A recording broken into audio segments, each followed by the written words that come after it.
Suicide is a major cause of death and disability globally. According to the World Health Organization, about 800,000 people die from suicide each year, which means that every 40 seconds, someone commits suicide.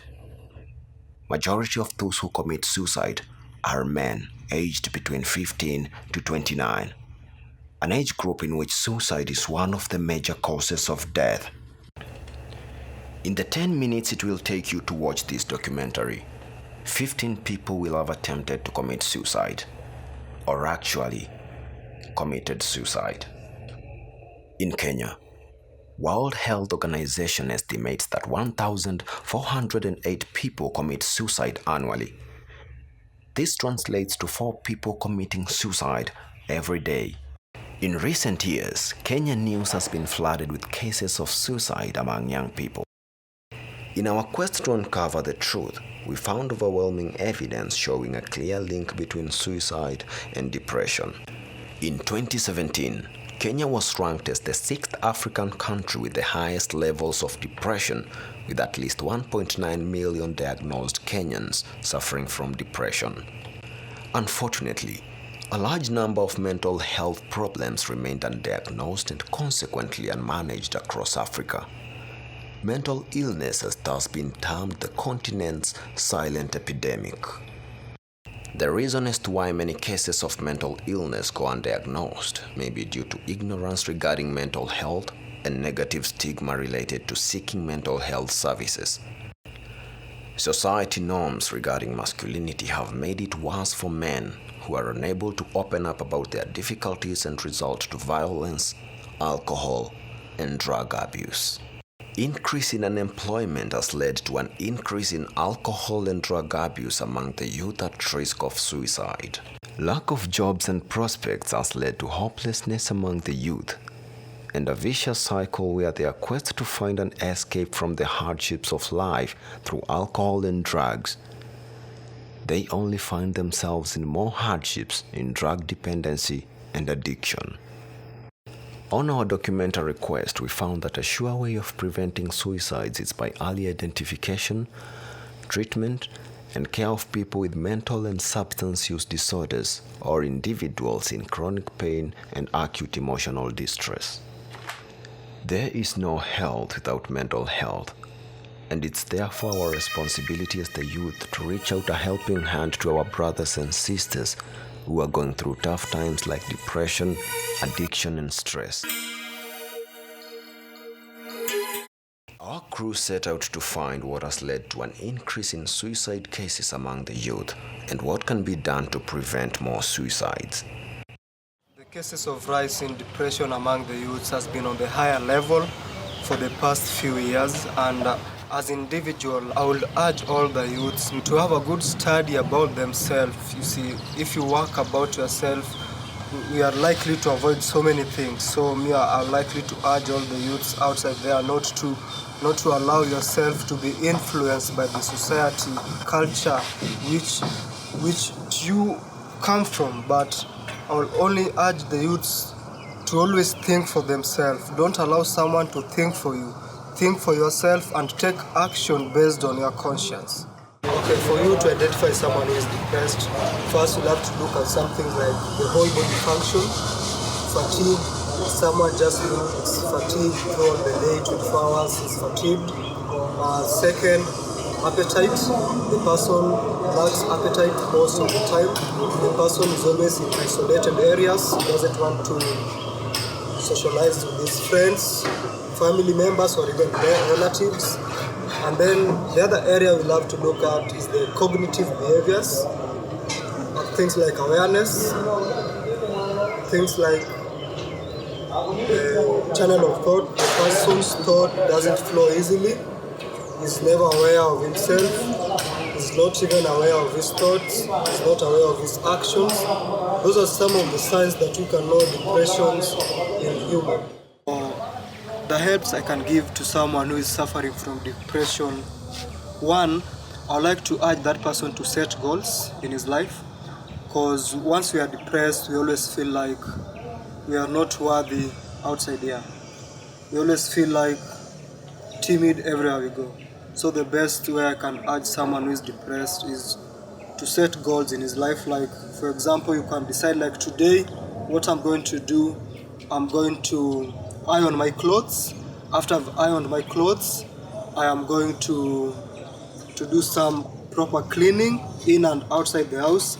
Then as days goes by, is going to get aligned to some sort of action. Then the guy or the lady or the child is going to keep on taking actions bit by bit. Then eventually is going to be consistent, and that's one of the ways that I can urge someone who is depressed to get out of the depression. Thing I'd like to urge someone who is suffering from depression is to do exercise. You see, exercise makes us feel good most of the time, and when we do a lot of exercise, it makes easier circulation of blood to the body, to the brain, and everywhere. So I like to urge that kind of person that each day set a goal. You're going to run 1 kilometer every day. Every morning you're going to run, and I really advise for the exercise to be done during morning hours. Morning hours has been discovered by most people, most scientists, to be the best time for doing exercise. And as a starter, don't make it so vigorous for yourself. You're going to tire up the muscles. So start little by little as you get used to it. And I believe exercise is going to play a very critical role in your healing. Okay, they say is said mostly there is no magical diet that helps in depression. But you're not going to ignore that. Watch what he eats or what he or she eats mostly, because we are what we eat. So check on their diet. I like to describe vegetarian diets, and I think that helps a lot with our thinking, with the rate of which we are taking action. It even helps with avoiding diseases in our body. Avoiding too much meat is very essential in our physical growth, mental, even spiritual. Some common myths and misconceptions about depressions are as follows. One, that depression is all in the head. What we have to understand is that depression is psychological, depression is social, and again, depression is biological. By this, we have to understand that the general public will be on the wrongs only to think that depression is only psychological, depression is biological, and it's not emotional. On the higher part, we come to understand that depression affects our emotions much more than it affects our physical ability to do something. So I think if people will see depression from the eye of how is so and so affected emotionally, then we are going to be able to help to treat that person who he or she is depressed. Another misconception about depression is that depression is brought about by a traumatic event.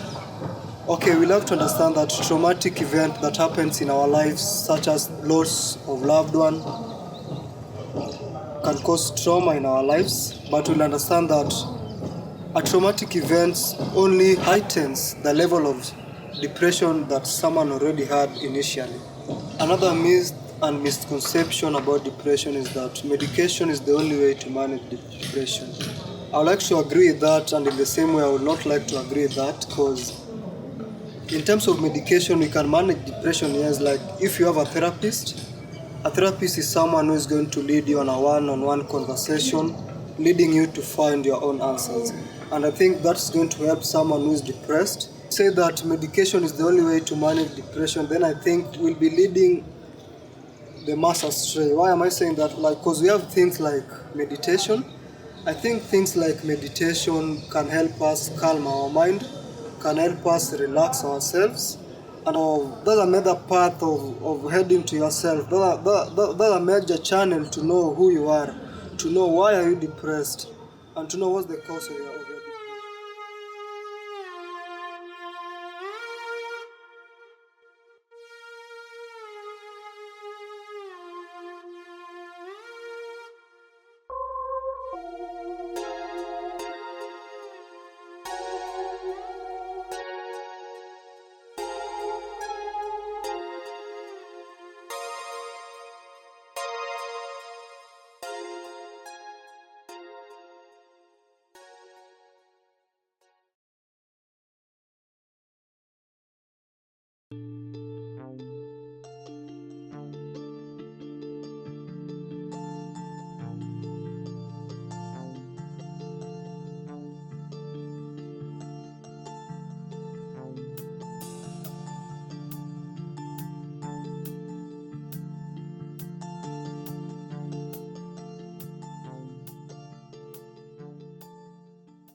I'm Murage Jacinta, working in Sagana Sub-County Hospital, and during my working hours in the hospital, I interact with depressed people and also youth. Mostly depression comes as a result of peer pressure, whereby they see their peers having money more than maybe oneself, and they wish to get the same, and that gives them depression. The other issue is education. Maybe one chooses a career that is too hard for him or her. It also gives depression. Parents at home, maybe there is separation or something of that kind. They are also predisposed because of maybe genetical factor. You could be from a family that is genetically predisposed, and also the use of drugs, beer, etc. The way you can know that a person is depressed, it's by observing his characters. If you are used to that person and then you see withdrawal syndromes, one is withdrawn, he doesn't want to socialize, maybe keeping quiet so much, always very negative on issues she used to like, and still you see her or him doing things abnormally, behaving in a queer manner. Those are the signs of depression, not always complaining of headache, lack of sleep, tiredness, etc. Hope you can offer to someone suffering from depression. One, because most of them refuse to go and see a psychiatrist, and depression is usually treated by both counseling and drugs, antidepressants. So you use the relatives who, even if she or he is refusing to go to the hospital, should take the person by force. And in the health facility, the psychiatric is able to explain to this person the repercussions which can arise as a result of refusing maybe to take drugs. But once they take the drugs and they are taken for a long period, one becomes normal and they start listening just like any other person. The common myths of depression in the community thinks that one has been bewitched, which is not the case, because you can heal from depression. To the friends, the family of the person suffering from depression, I usually encourage them not to neglect that person, and actually they should take that person to the hospital, we saying to the psychologist and to the psychiatrist, because depression can be healed mostly by antidepressants, which are issued by psychiatrists, and the continuous counseling can be done by a psychologist. So they should be shown a lot of love and a lot of support. Like now, regarding to the student of Mount Kenya who committed suicide, it's unfortunate because it went unnoticed, and if only the friends of that guy had realized the change of moods, the change of drinking sprees, the change of maybe even interaction with other students, somebody could have maybe reported to the dean or even to the parents, and he could have been helped before he reached the stage of committing suicide. Because with the depression, one feels like he's neglected by everybody, and that's why they just have the feeling of committing suicide. The society has a very big role to play in releasing awareness about depression, because mostly many people are depressed within the society, but it goes unnoticed.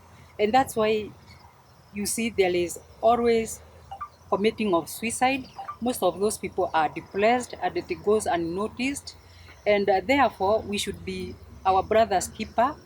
Every time you see moods change in your neighbor or your family member, it is always good to talk to that person and try to probe and know the problem that is the person is undergoing. Depression has cure.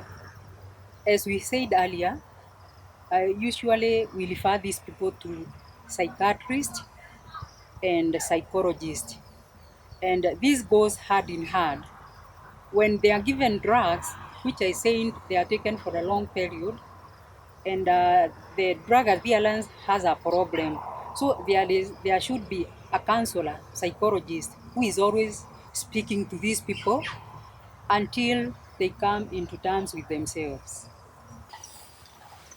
I'm very grateful for this session, and I hope somebody who is depressed in the community or even in the family setup will get encouraged and know that depression is not psychosis problems. It ends and the person is healed.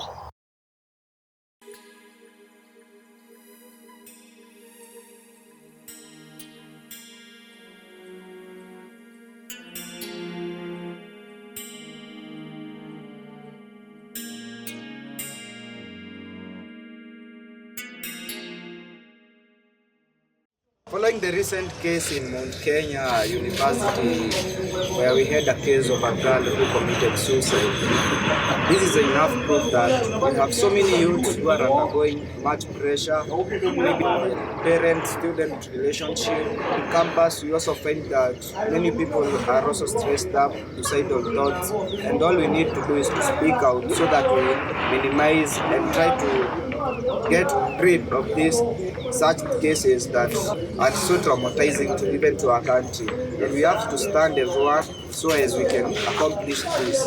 And with that,